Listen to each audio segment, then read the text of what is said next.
What's going on? It's your boy Micah back at it again with yet another lecture, necromantic lecture. And today we're going to talk about a couple of different topics, but I think it will be of great importance to you and great use to you. We're going to talk about places of power for necromancers and how to properly enter and work with these places of power. Now, what's common in all of necromancy is the graveyard or the cemetery. It's a place where we go to do our work. Sometimes you dig up bodies or bones, that kind of thing. You go there to plant your work as seeds, planting into a ripe field prepared for harvest, and you watch your work grow, so to speak. You work with the spirits there. Sometimes you bring the spirits back with you, that kind of thing. But the graveyard is essentially a portal, a place between worlds, where your magic goes into the astral, works with the death essence there, and then it returns back and manifests in the physical. And there are multiple ways that you can work with the dead. You can go beyond working with the dead into working for the dead and over the dead, through working with the graveyards and all the other kind of things, thus establishing your own kingdom and starting to spread your necromantic authority throughout your city, state, country, etc. But there are other places of power that most necromancers do not work with for the sheer fact that it's risky. There's a lot of sickness, a lot of death, and some shit most necromancers are just not prepared to handle. Now, what are these places that I speak of? For one, it is the mental hospital or psychiatric ward. Some of these psychiatric wards, besides just housing spirits of the criminally insane and other types of insane dead, they have cemeteries on the property where people have died. And where most necromancers fuck up is they approach these spirits in the same way you would approach the spirits of a normal cemetery. And this is a point I kind of want to make clear to you guys and you beginning necromancers out there. What you do for one system does not always carry over into the next system. That's why we have different systems, different protocol, different entities that rule over said protocol, like you would find in Palo Mayombe or Haitian Vodou or something like that. For working with spirits of a psychiatric ward or mental hospital, you're going to need a few things. You're going to need to find the ruling entity over that mental hospital. This would be like the head spirit, so to speak, over it. And you will need to channel and find a way to divine what its requirements are if it allows you to work with that property and work with the spirits there. If it says yes, you're going to need to, for the most basic aspect, create what is called permission candles. This can be a black candle. It could be a white candle, depends upon the entity. But you will take it, you'll consecrate it, and you'll essentially use it as a way to divine whether that entity is giving you permission for that night or for that time to enter into that space and do your rituals and to summon those spirits of the dead. If you are skilled in candle divination and reading the flames and wax of candles, you'll easily be able to tell whether the entity says yeah or no. If it says yes, you can go forth into that ward or into that hospital. Now, as with all things, different types of dead correspond with different types of symbols and different types of mechanisms. For example, if you're working with the dead who were murdered, whether by gunshot, fucking sword or whatever, you'll bring those kind of weapons to place at the grave of the one you're working with. In the sense of the insane dead, you might have to be a bit creative because you need to know what they died from. If they died from an overdose of medication that was given to them while they were being tied up in a straitjacket, bring syringes, that kind of thing. Bring things that symbolize bondage and restriction and constriction of both the mind, body, and spirit, and place those things at the grave of the insane dead that you are working with. After you do this, you can start to incorporate herbs into the working. Herbs that specifically relate to insanity and binding. Because I'm not going to say that's the essence of the insane dead, but it is the essence of the insane dead. And you have to keep in mind, you're dealing with mental illness. And so automatically, you're going to have to bring herbs that cause sickness or can heal sickness. Because some of these dead, as payment, might require that you help them cross over, or that you be afflicted with a certain time with one of their mental illnesses, such as schizophrenia, bipolar disorder, that kind of thing. Also keep in mind that most of these insane dead have committed suicide due to the strength of the illness which was screwing with them. Some of these which were caused by parasites or other magical means. Maybe they were cursed or death hex and their body and mind succumbed to it. So when you're working with them, you'll take on those same energies. You become that which you associate yourself with for long enough. Heavy cleansing and protection is very, very, very important. Why do I say that? Because most necromancers, although they know that these kinds of dead are strong, they underestimate just how strong they are. Some of these beings have developed mental, psychic abilities due to the stress and pressure that their mind was under, i.e. psionics. And should they, or what was attached to them, attach to you, you could exhibit those same symptoms. Now, for some of us, that works very fucking well because we have enough control of ourselves and enough control over our minds and spirits and the way we process energy in order to effectively utilize that. For others, it's not going to be so fun. What I would recommend for cleansing is simple angelica root. It is a healing herb that works on all levels, mental, spiritual, and physical. Put it in a vat of water. Let it soak, let it simmer. You can even boil it and make a fucking tea, angelica root tea out of it. But whatever you do, you'll take that and you'll bath with it after you get done with the working with the insane dead. And what this will do, this will trap the mental illnesses, the energies, the parasites, etc. that you picked up into the water. Now after that, you can either dispose of it or you can keep it for cursing a place. Maybe you walk into a church or something like that. Sprinkle a little bit of the water. Watch as the members develop all kinds of fucking mental illnesses in relation to their religious practice and all that good shit. Delusions of grandeur, thinking their God is talking to them when he really isn't. That kind of thing. Another thing to take notice of when you're working with the insane dead or those in the mental wars who have passed away is that their strength is not just in their minds and in the methods of execution that have been delivered upon them. Their strength is in their numbers. One mentally insane dead, not so much of an issue. 50 or 100 all attached to you, that is a fucking issue.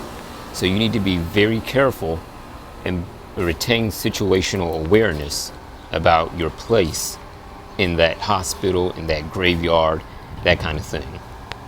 Now, when it comes time to use these in workings and to sick them on various individuals you have deemed need to be punished or afflicted in some way, shape, or form, how it's going to manifest is through symbiotic connection or sympathy or resonance, so to speak. The farther away in resonance the entity you're trying to send is from your target, the longer the working is going to take to manifest, to do its thing. To put it in a simpler fashion, it would take much more time to assault a target that's mentally healthy and has no form of astral or psychic disorders that would predispose them to mental illness than it would be to take out a target who is already mentally ill. That's just common sense. That's just the way shit works.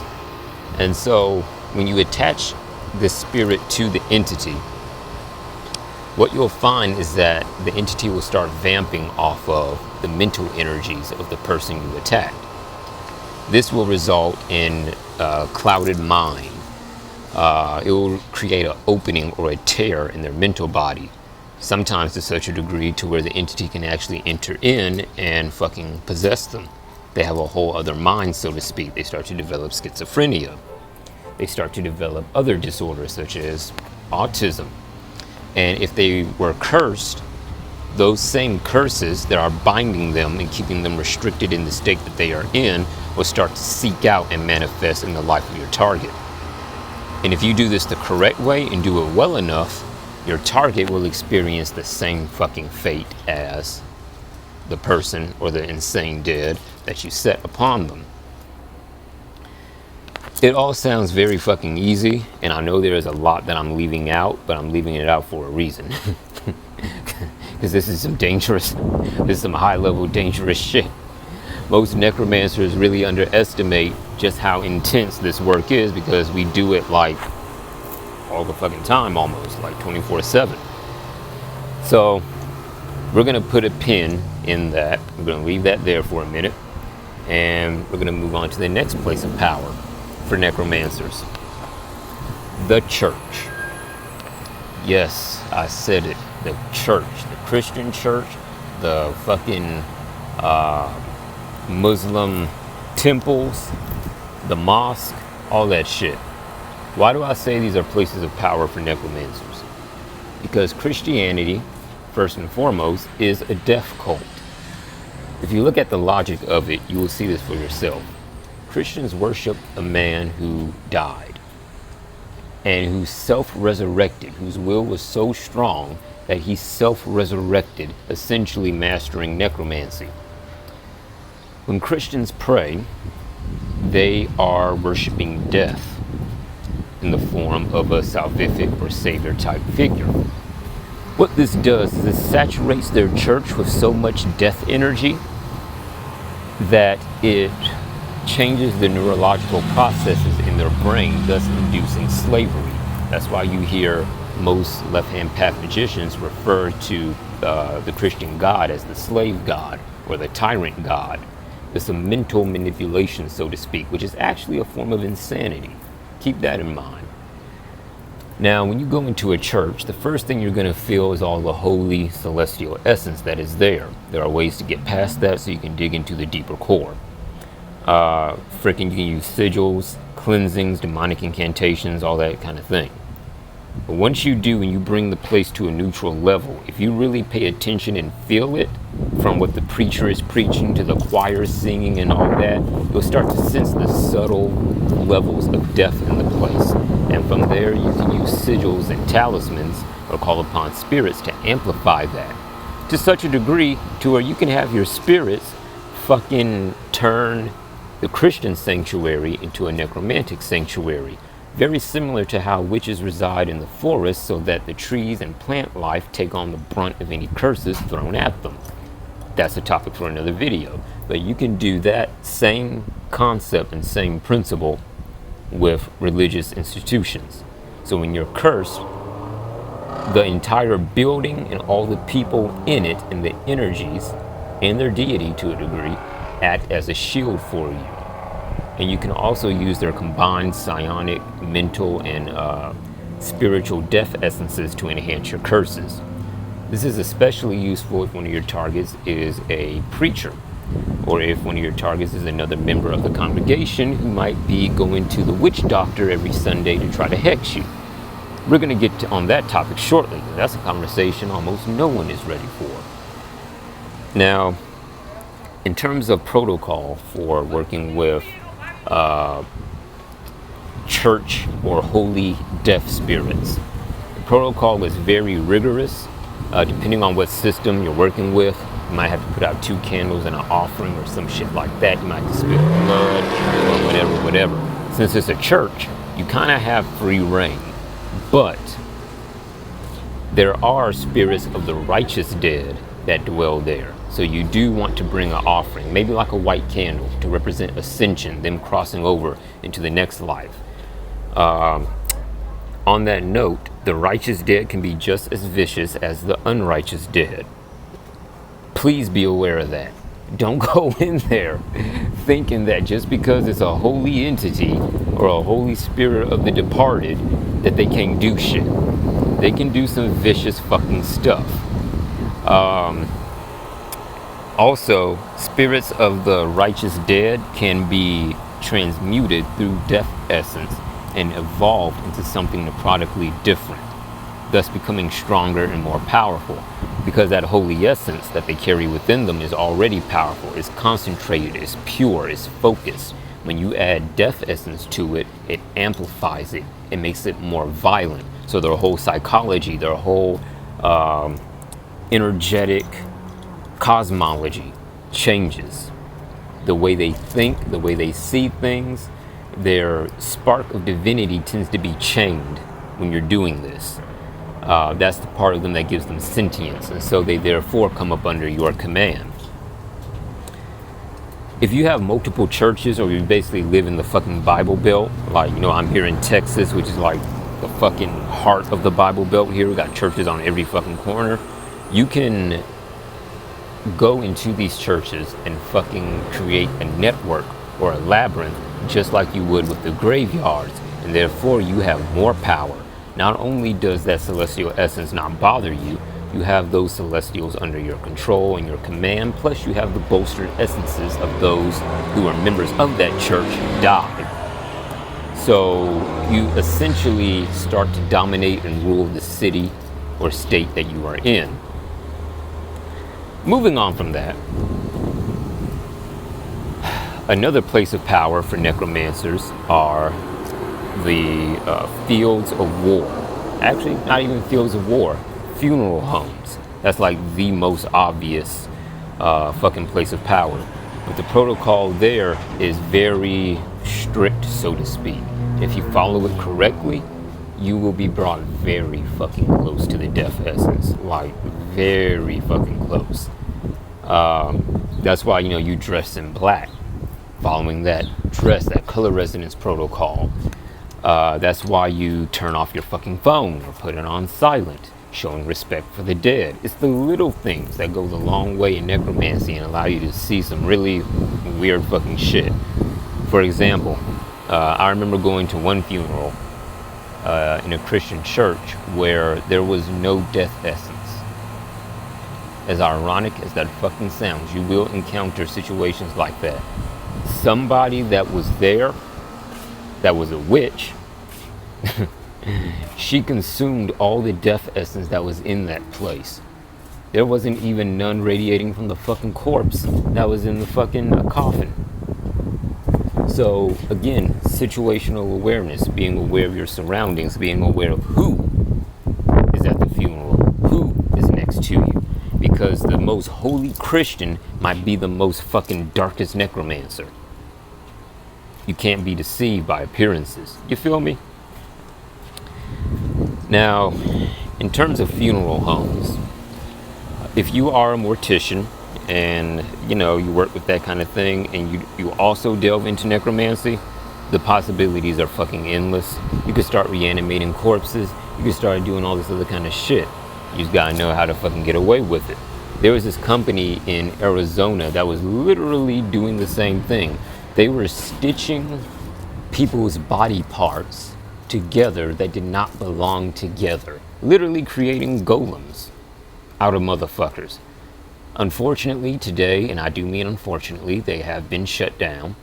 That was short-lived as fuck, but they were doing it, so it's possible. You just gotta know how to not get caught by our lovely friends at the law enforcement agencies. So, moving on from funeral homes, you have places of war, temples, ancient temples that have been forgotten. You even have freaking charnel houses or bone houses, catacombs, like the fucking catacombs in Paris. If you've seen the movie As Above, So Below, you know what I'm talking about. Those places house great death essence, especially spirits trapped in there. However, you need to be very careful and carry a talisman on you at all times, or else you're gonna get fucking lost. and then you'll just be trapped there, because that shit does happen and it does exist. Of course, you have other places like caves, underground caves with lakes, some of which are temples to various death gods that have passed through the centuries and aeons and all that good shit. There's protocol for working with that, leaving offerings at whatever shrine you find down there. Freaking, if you live in like South America, visiting different Aztec ziggurats and ruins, especially those, you better follow protocol to the strictest T. Like, you don't forget anything. You leave a fucking offering, you ask for permission, do all that you gotta do and more, because that is extremely ancient shit, and in and of itself, it has a sentience and a consciousness of its own that is tied to the stars and to the positioning of those stars. Therefore, if you fuck up, you got a lot more to deal with than just an angry spirit. You know, you're fucking with a universal structure, so to speak. So just be careful with that. On the note of working with entities and spirits, some of the dead are like wraiths. I did not say they are wraiths, but they are like wraiths. And they can be very vicious, evil, and twisted. However, please keep this in mind. All the dead are not mindless. Not in the fucking least. I don't care if you're working with an undead astral zombie. Even it has the spark of divine consciousness within it that allows it to think for itself, even if only at the minimal level. So that means they have the ability to reason, to analyze, to calculate, and to think and decide, hey, do I really want to fulfill this task, or do I not want to fulfill this task? Now, yes, there are ways to enslave even the dead and to force them to do something, but I do not recommend that route, not even with your own personal legions, because revolt can and does happen. Pacts are broken with necromancers all the fucking time for misconduct, wrong conduct, that kind of thing. You feel me? So please be mindful of your surroundings, your astral surroundings, your physical surroundings. Be mindful of how you act. Be mindful of how you feel towards the dead and how the dead feel towards you. Because we might not be able to see all that we need to see on this side of the veil, but they can do a whole fucking divination just by looking at your aura. So they can tell if you're coming at them with pure intentions, or if you're not coming at them with pure intentions. And that, the purity of the fucking heart, the heart chakra, that is what is going to determine your interactions with them and whether you go far in necromancy or not. Be honest. Be honest with them. If you're coming solely for power, fucking tell them. It's not the fact that you're coming to them for power that makes them mad and turns them against you. It's the fact that you're not honest about it and you try to hide it, feigning lip service, so to speak. Now, I'm saying you're not really putting passion into the fucking rituals, asking for permission. You're not really doing this or the other. You're trying to go through the back door, so to speak, before it's time. And that is what makes the dead turn against most necromancers and most people. With that being said, I'm going to conclude this video. I'm probably going to make another one today talking about the connection necromancy has with astrology and ancient ritual structures, that kind of thing. But I just want to give you a little beginner's info on different places of power and, you know, what you can do and the kind of things you can get done with those places. So until next time, stay safe, stay aware of your surroundings, and have a good day.